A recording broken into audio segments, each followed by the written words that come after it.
I'm about to enter my fourth semester or fourth term, and here are the things that I've learned over the past 1.5 years in design school or in visual communication design. Let's get started. Hi, editing Myra here. For some reason, my camera won't be able to focus, so there might be some blurry scenes. And also, my mic decided to act up, and sometimes you can't hear me very well, so apologies for that. Enjoy the video. Hello, everyone. I'm Myra. And yeah, I changed my filming setup. Sorry if it's a bit messy. I'm not expecting guests. Anyways, you're here to hear me up, not to audit my room. So let's just leave it as it be, okay? I'm just gonna talk about what are the things that I find completely useful for over the past 1.5 years of me being inside of design school. Because if you know, design school is different, kind of different from regular, like other college or campuses. I don't know. I just find it different. So let's jump into the first topic, which is creativity. One of the major things that I've realized and prepared myself is being creative is kinda hard when you become creative all the time. A little context here. When it comes to like midterms or like finals exam, we only have like projects, if you can say. I think that's how you translate it from Indonesian. So the only thing that we're supposed to complete is our project. So there's no like papers, there's no like written or like computer based exam. Basically, we just do our projects and submit it before the deadline. Speaking of the deadline itself is pretty flexible, if you might say. Some lectures were strict, but most of my lectures for the past 1.5 years is pretty flexible, but it all depends. Okay. Anyways, because of that, we were given a lot of freedom when it comes to creating or doing our projects. But because of that, we need to maintain our creativity. And I find it quite compelling. Most of the projects were given to you at the same time. So you're kind of getting overwhelmed and it could lead to burnout and creative block. So yeah, not only like creative block or burnt out, I find that creativity is something that comes and goes. Sometimes you have a brilliant idea, but you have nowhere to put it. Sometimes you need to make something, but you just have no clue what to do about it. And most of them happens to me, the second one. And it happens to me at the most crucial time where I need to finish my finals project, which is insane, I gotta say, but I figure it out nonetheless. I know creativity is like a broad thing and it's like a spectrum, but sometimes you get the most wild ideas out and about. I've learned that if I manage my brain how to think and how to store all of my ideas and use them when the times is correct, I have no problem with that. It made me realize how valuable are my ideas and I appreciate my work more because of that. Because looking back at it, the behind the scene process is quite tough. I just appreciate my work more. This comes to my second point, which I already mentioned it before, which is handling with burnout and creative block. Dude, the amount of burnt out or creative block I've experienced for like 3 semesters or term, it's insane. It's just like it messes with your brain, and I hate it so much. Again, burnout doesn't only cost from like a lack of creativity, but it also comes from other stuff like stress or like lack of sleep, lack of motivation, and etc. There's a lot of factors. It's not a fun thing. It sucks because I can't force myself to do anything creative because if I force myself, it will make my brain even worse. I did learn how to overcome this, but basically every time I have like a burnt out or like a creative block, I'll just do nothing.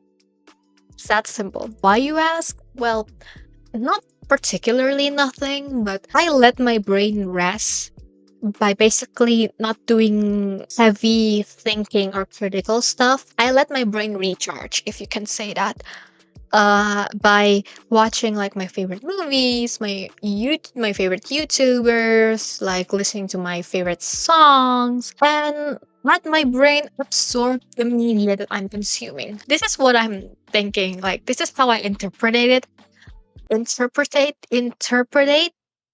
You know it. This is how I imagine my brain works. When your brain is like drained out, it lacks of like food. So by consuming other medias, it feeds my brain like a lot of creative media, and it triggers my brain to work and become normal again. Something like that. I found it really, really helpful. Just don't force your brain to do something that your brain doesn't want to do, because it only going to make it worse.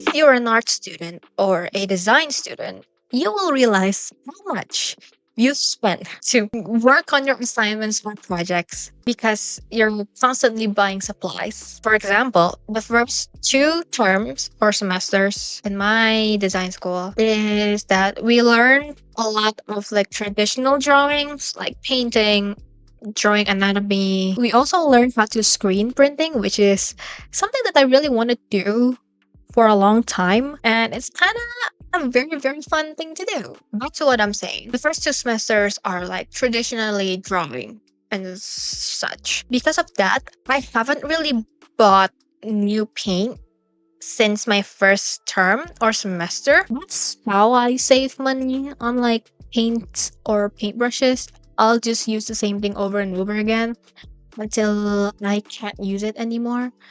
When it comes to like creating a painting, I'll just use like a similar color palette, so I don't need to buy a new set of paint. When it comes to printing stuff, like printing zines, printing posters, and anything in between, I can't really say that I found a way to save money because, you know, we can't control like the quality.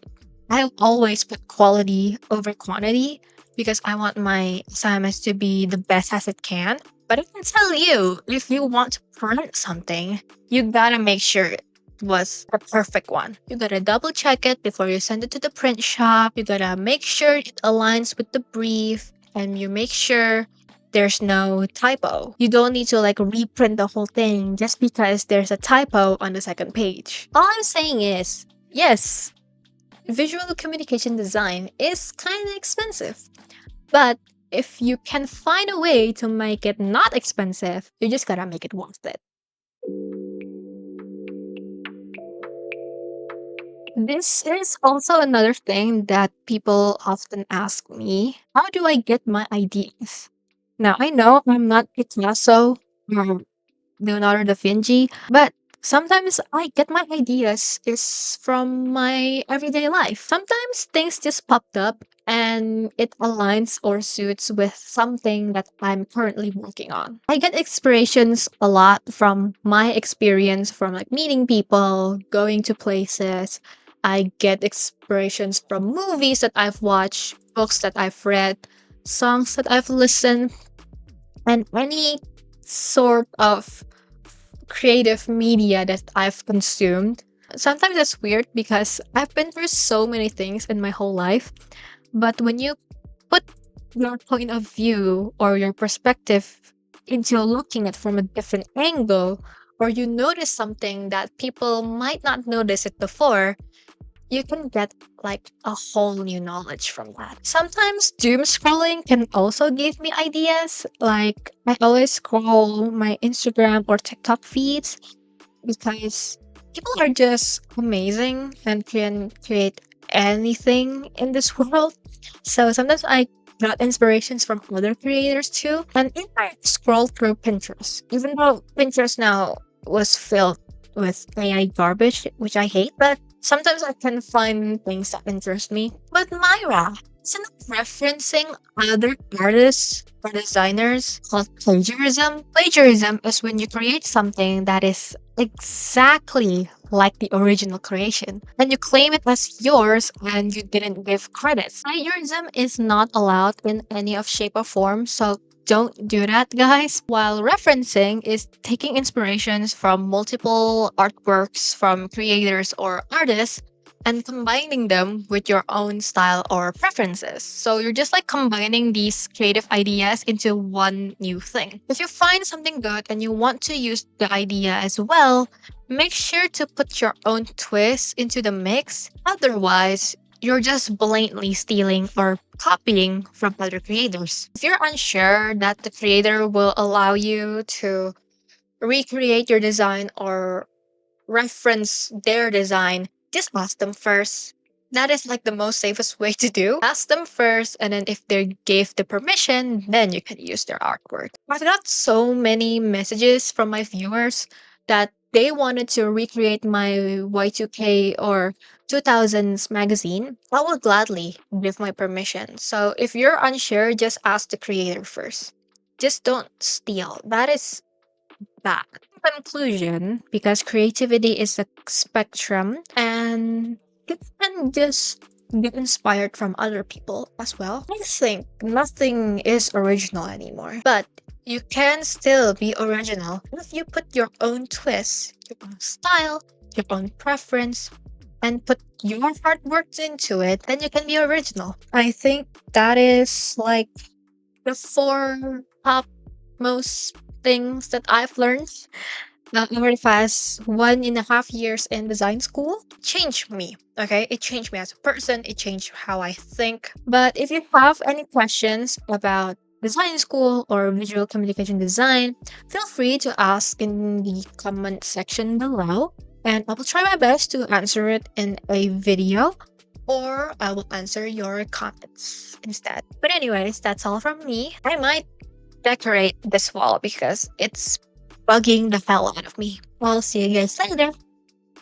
Bye bye.